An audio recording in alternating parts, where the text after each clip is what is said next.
அவர்கள் தான் இரையச்சம் உடையவர்கள். கவனமா கேளுங்க, இரையச்சம் உடையவர்களுக்கு அல்ல ஒரு பட்டியலே போறோம்.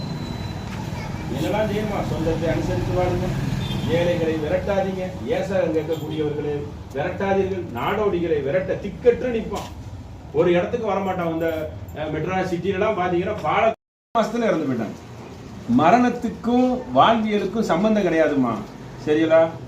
ஒரு உங்களுக்கு 6 பொட்ட பிள்ளையை தந்திருக்கான். நபிகள் நாயகத்தை வந்து கேட்குறாங்க, பொட்ட பிள்ளைய பெற்றிருக்கேன், எனக்கு ஒரு பொட்ட பிள்ளை இருக்கு அப்படின்னு சொன்னது நபிகள் நாயகன் சொல்றாங்க, இந்த பிள்ளையை நீ நன்கு படிக்க வைத்து நல்ல முறையில் தீன்தாரியா, அதாவது நல்ல சாலியா நல்லவளா கெட்டி கொடுத்தா நீ சொர்க்கத்தில் இருப்ப. இன்னொரு அம்மா வராங்க, அப்ப 2 பிள்ளை வச்சிருக்காங்க, 2 பிள்ளைய வச்சாலும் கிடைக்கும், 3 பிள்ளைய வச்சாலும், நீங்க வேற 5 பிள்ளை பெற்றிருக்கியோ, சொர்க்கத்துக்கு நீங்க தயாராயிட்டியோ.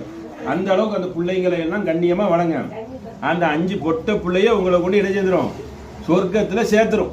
அதனால உங்களுக்கு அது ஒரு 6 பிள்ளைய தந்திருக்கான். நீங்க அப்படி நினைக்கிறீங்க, பிள்ளையே இல்லாம இருக்காங்களா? அதுக்கு என்ன சொல்ல வரீங்க?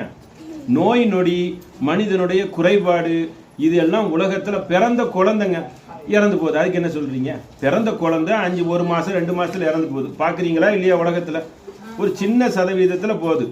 நபிகள் நாயகன் சொல்றாங்க, பிறக்கும் பொழுதே மனிதனுடைய மரணம், அவனுடைய ஹயாத் வாழ்வியல், அவனுடைய ரிசுக்கு, அவன் ஊனமா குருடனா எல்லாம் வக்கதப்னா எழுதப்படுகிறது.